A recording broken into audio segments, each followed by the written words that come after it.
From the Victory Studios in downtown Little Rock, this is Capitol View with your host, David Goins. And good Sunday morning to you. Welcome into Capitol View. I'm David Goins. Thanks for being with us. A lot to get to, including major problems for farmers who could be left holding the bag for millions of dollars worth of crops mishandled on the commodities market. Plus, Arkansas's land commissioner, there he is, John Thurston. He'll be here in person, sitting down on why voters should give him the nod again for another 4 years. And if you wondered what the nationalization of Arkansas politics looks like, look no further than this week and the Republican Party. Several big-name GOP figures making their way to Arkansas in coordinated fashion this week, hitting the campaign trail. Among them, the party's last presidential nominee.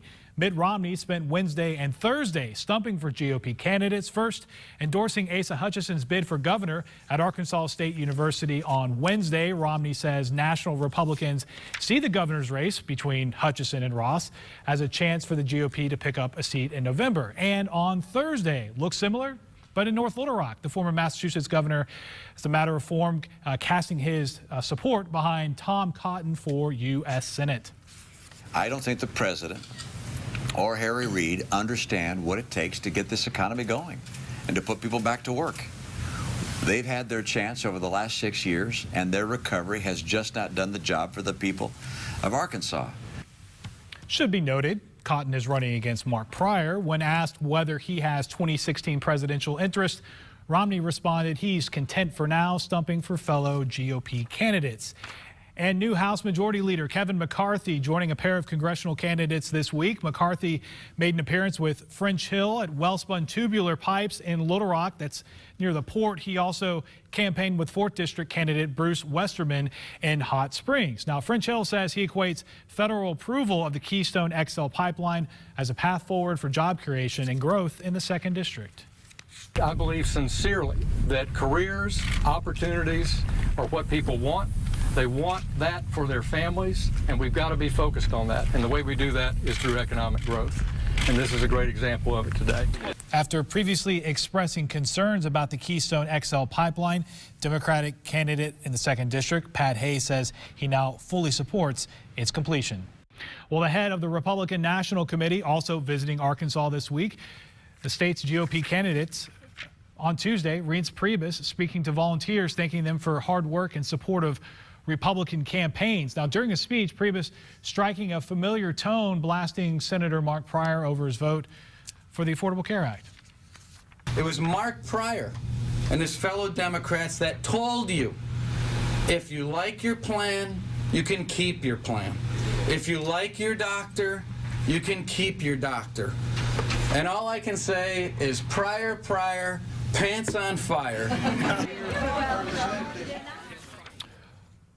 Priebus says Arkansas Republicans will continue running against the Affordable Care Act despite some positive returns from the state's private option plan, which is also funded by the law. Well, in a campaign season full of negative attack ads coming from every angle, Senator Mark Pryor drawing on his past health problems to voice support for the ACA. It's a way for Pryor to reach voters, as you'll see, without actually saying the words Obamacare. When Mark was diagnosed with cancer, we thought we might lose him. My family and my faith helped me through the rough times. Senator Mark Pryor sharing his own cancer survival story in his latest television ad. No one should be fighting an insurance company while you're fighting for your life. It connects Pryor with voters who have their own health care crises. Ouachita Baptist University political science professor Hal Bass calls the ad both daring and cautious. It's daring in the sense that it does address his support for health care reform, but it does so without ever mentioning the words Obama or Obamacare or Affordable Care Act. At an event Thursday, Congressman Tom Cotton said he hadn't seen the new ad. What we have to do on health care is repeal Obamacare, start over, and get it right. Cotton would prefer to present the issue in ideological terms, and less so in these personalistic type terms. Pryor's campaign saying Mark knows firsthand why we can't return to the days of insurance company abuses, like denying coverage for those with pre-existing conditions. And Bass adds far from the last word on health care leading up to November 4th, with the amount of ads expected, of course, to pick up after Labor Day.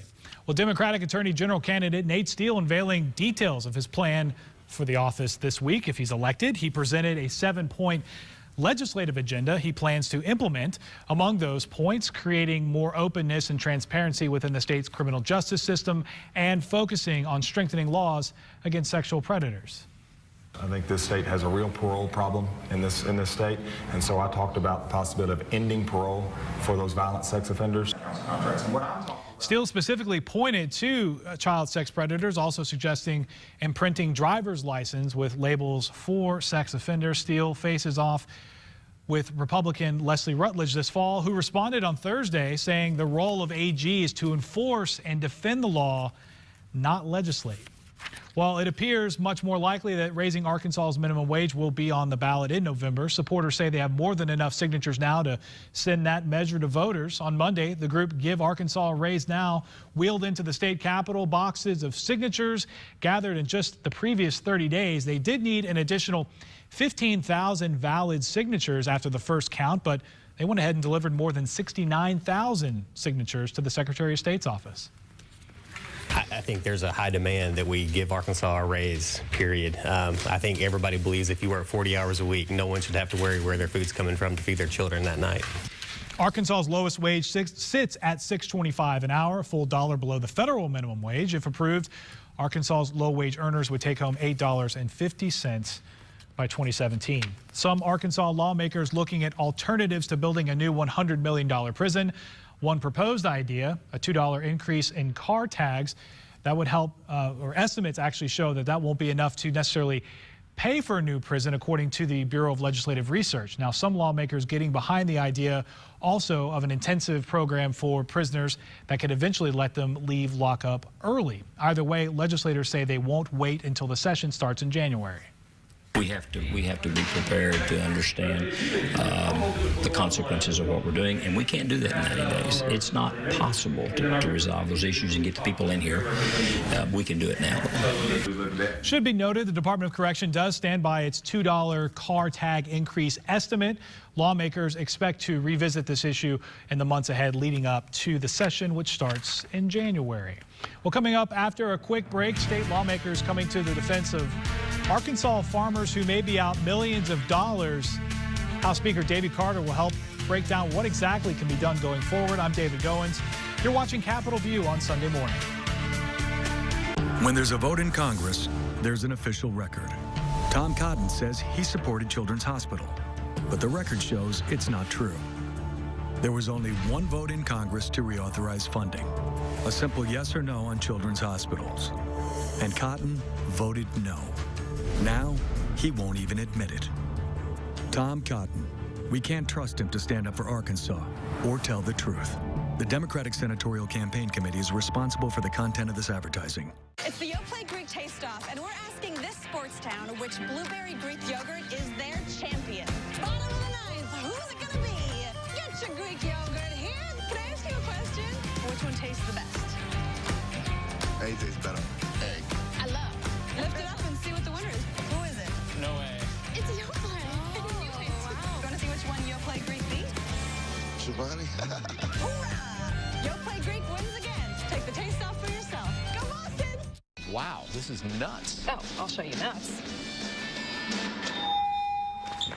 Toyota's annual clearance event is on now. Find great lease offers and 0% APR financing on many of your favorite models. Get yours today before they're gone. It's mine. It's mine. You weren't kidding. During Toyota's annual clearance event, get $2,000 customer cash or drive a new 2014.5 Camry LE for $199 a month. For more great deals, visit buyattoyota.com.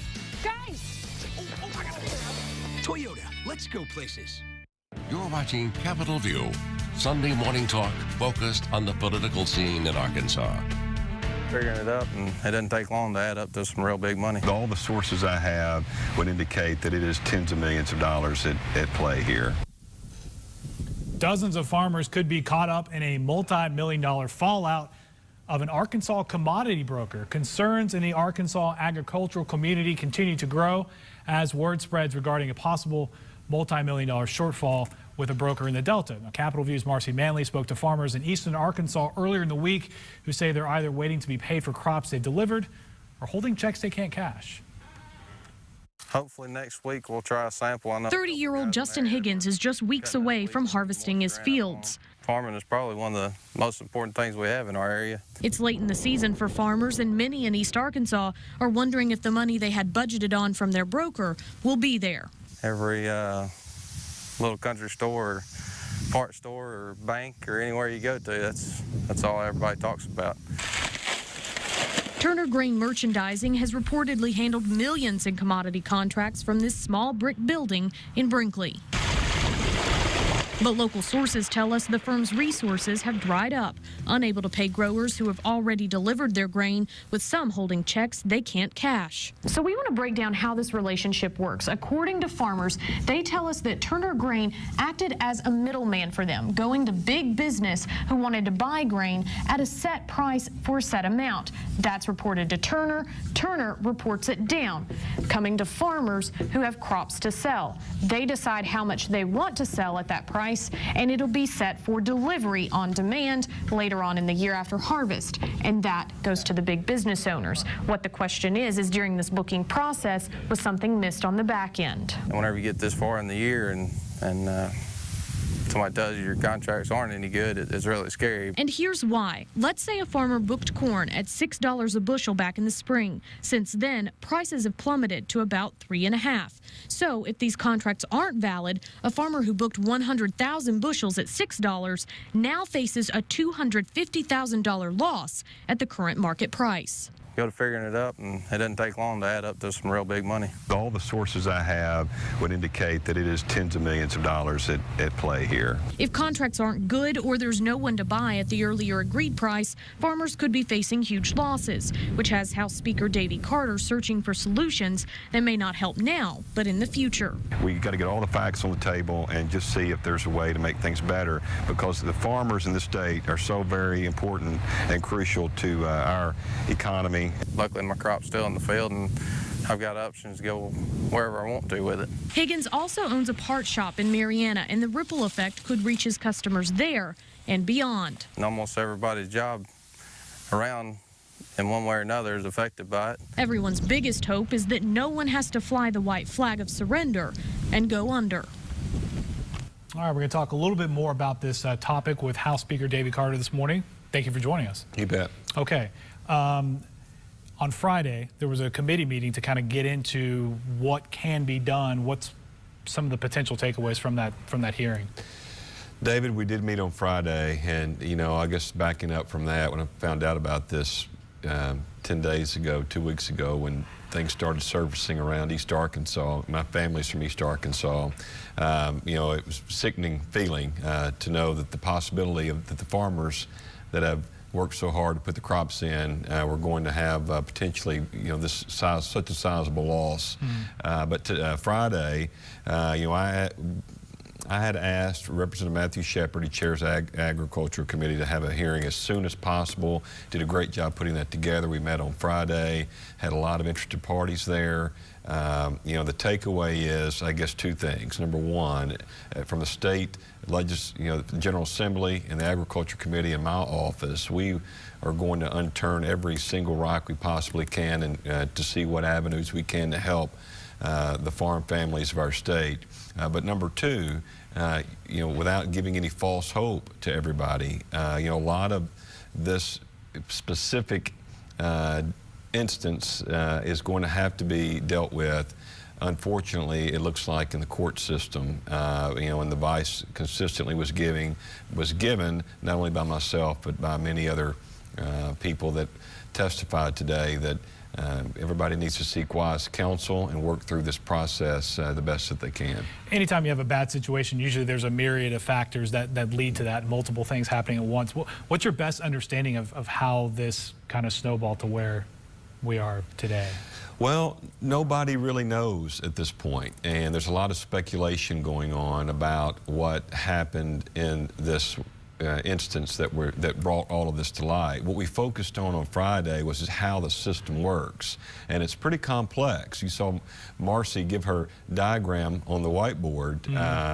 we had some other examples today that were basically in that same format, but they can become very, very complex. But at the end of the day, we have two things that are happening. You have, one, your grain or your commodity is being delivered, and so you have to track that. And then number two is when the money changes hands, and that's what we're focused on, or those two particular things, and how we can set up a better structure, whether that's licensing, bonding, insurance requirements. We don't really know at this point on the best way to move forward, but there is going to be a tremendous amount of due diligence in this because it is complex, but we want to make sure we handle it right from the state level.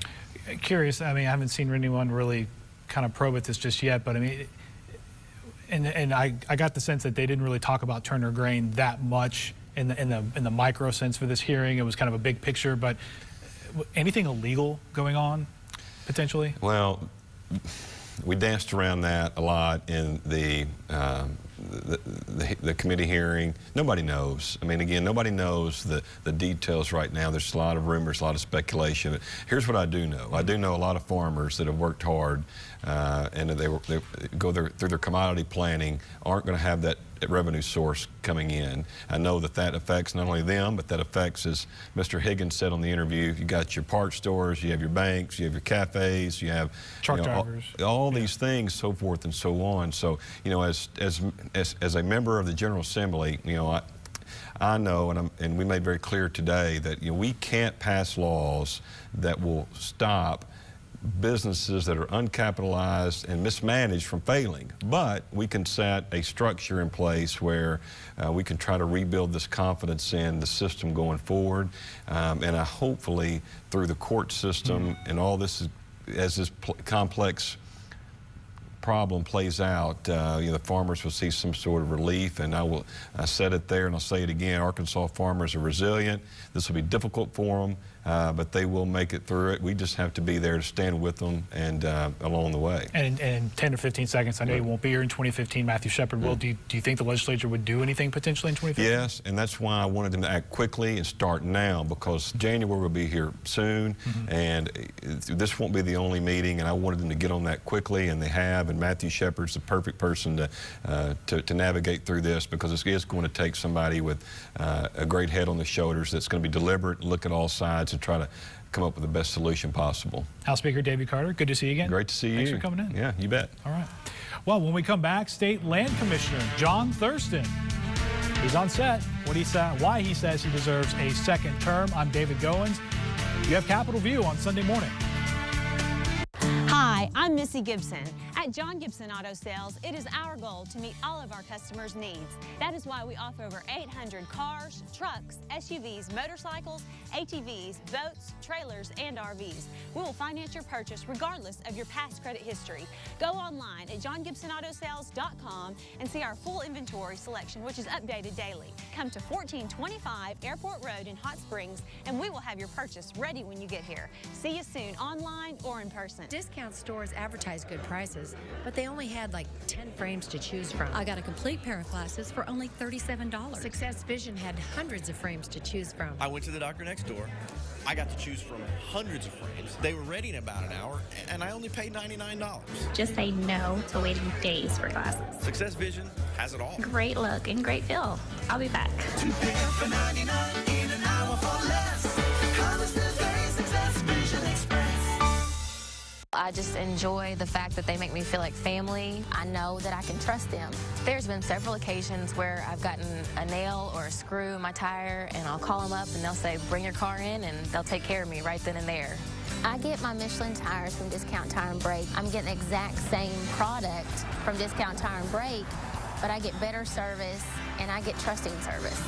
They will not let you down. I know that the work is done correctly, and I know that my family is going to be safe.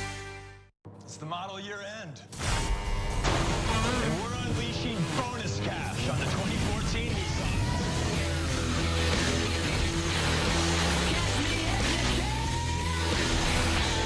Bottom line, Nissan's got the most exciting lineup on the road. During Nissan's Bottom Line, get up to $1,000 holiday bonus cash on top of existing offers on select Nissans. Innovation that excites. Shop ChooseNissan.com. You're watching Capitol View, Sunday morning talk focused on the political scene in Arkansas. And welcome back to Capitol View. I'm David Goins here on Capitol View. It is our goal to introduce you to as many statewide candidates as possible leading up to the November 4th election. It's our pleasure to welcome to this week's program Arkansas's current land commissioner, John Thurston. Mr. Thurston, good morning. Thanks. Thanks for having me on, David. Appreciate it. All right. Well, land commissioner, as we talked about last week with your opponent, Mark Robertson, not one of the highest profile races, fair to say, for statewide constitutional offices. First off, take me back to 2010 when you decided to run for land commissioner. Why does someone decide to run for land commissioner?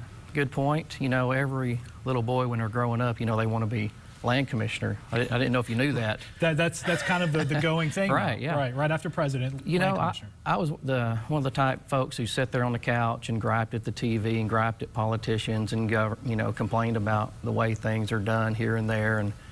And the more I griped, the more I thought, well, maybe I should get involved a little. And in 2010, just began looking at the races, looking at different offices, and noticed where this particular office, for one thing, there had never been a Republican in this office.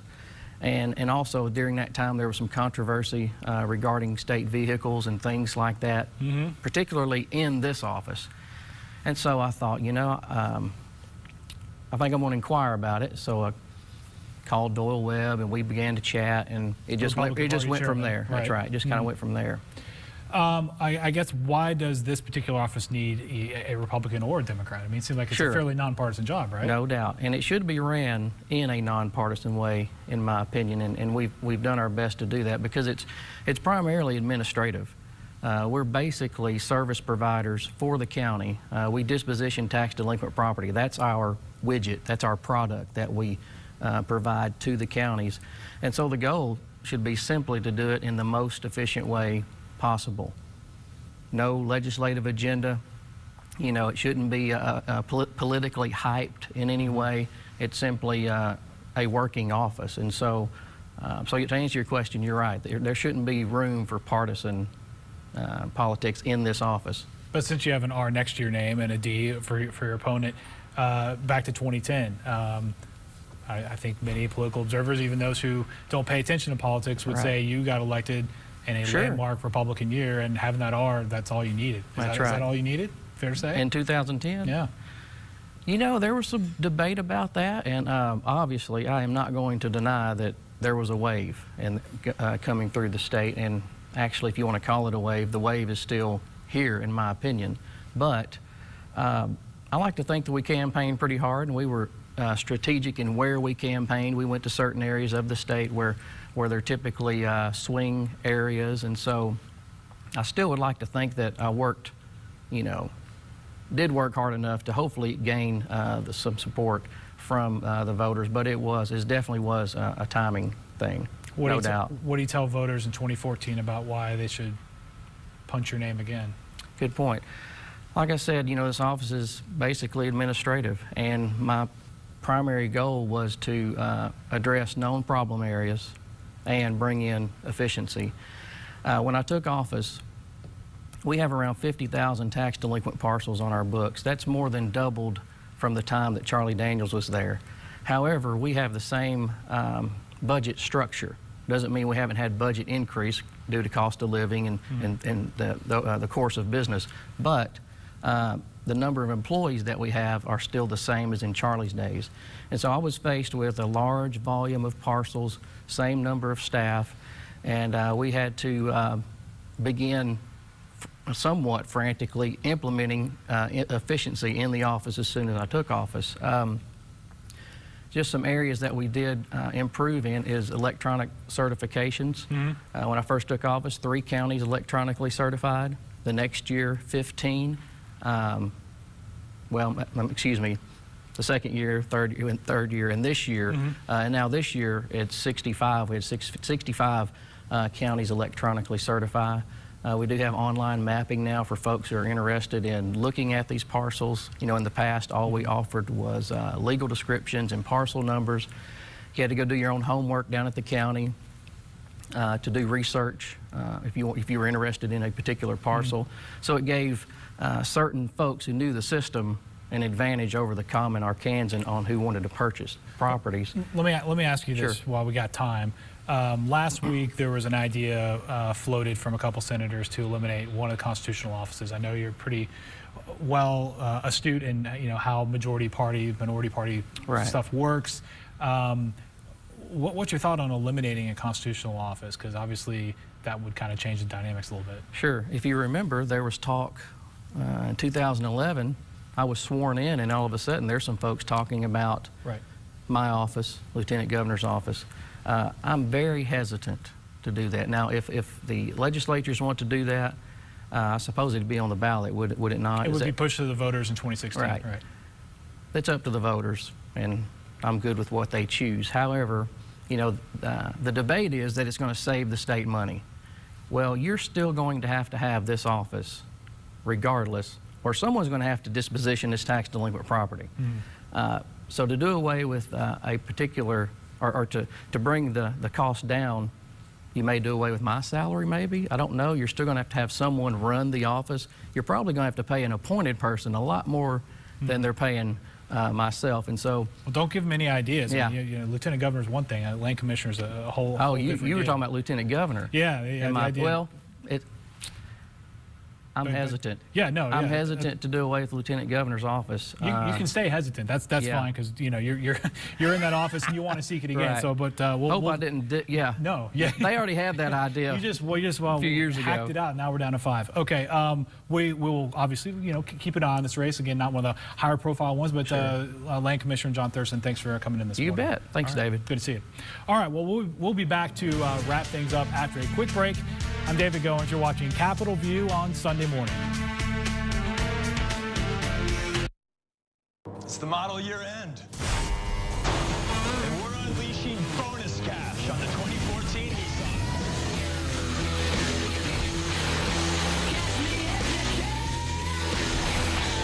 Bottom line, Nissan's got the most exciting lineup on the road. During Nissan's Bottom Line, get up to $1,000 holiday bonus cash on top of existing offers on select Nissans. Innovation that excites. Shop ChooseNissan.com.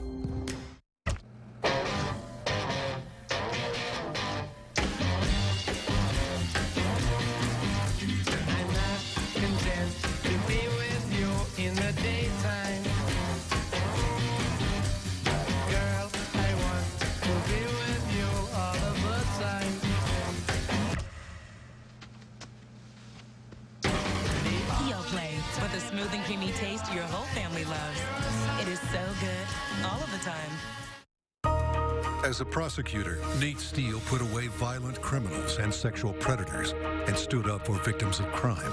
Now, as Arkansas's meth crisis is causing overcrowded prisons and putting public safety at risk, Steele supports new drug courts for non-violent offenders to keep violent criminals behind bars. To make Arkansas safer, we don't need more politics. We need a prosecutor as tough as Steele. Nate Steele for Attorney General. Have you seen this latest smear piece, paid for by allies of Barack Obama? Here's what they don't want you to know. Asa Hutchison found a mistake in his taxes. He reported the mistake himself and paid his bill in full. Many of us have made mistakes on taxes. Asa was honest enough to admit it, but that doesn't stop Team Obama. They know lies got him reelected, so they hope it works for Mike Ross as well. Fortunately, Arkansas knows better. What is performance? 0 to 60 or 60 to 0? How a car performs in a quarter mile or a quarter century? Is performance about the joy of driving or the importance of surviving? To us, performance is not about doing one thing well. It is about doing everything well. Because in the end, everything matters. See your authorized Mercedes-Benz dealer for exceptional offers through Mercedes-Benz Financial Services. You're watching Capitol View, Sunday morning talk focused on the political scene in Arkansas. And welcome back to Capitol View. I'm David Goins. It's about time for us to go, but have a little bit more to share with you. Don't forget you can stay up to date with Arkansas politics by following us on Twitter at Capitol View AR, and download the Capitol View smartphone app in the iTunes App Store and Google Play. It's highly functional and easy to use. We think you'll enjoy it. Well, that is it for this edition of Capitol View. Enjoy the rest of your weekend. We'll see you back here next week.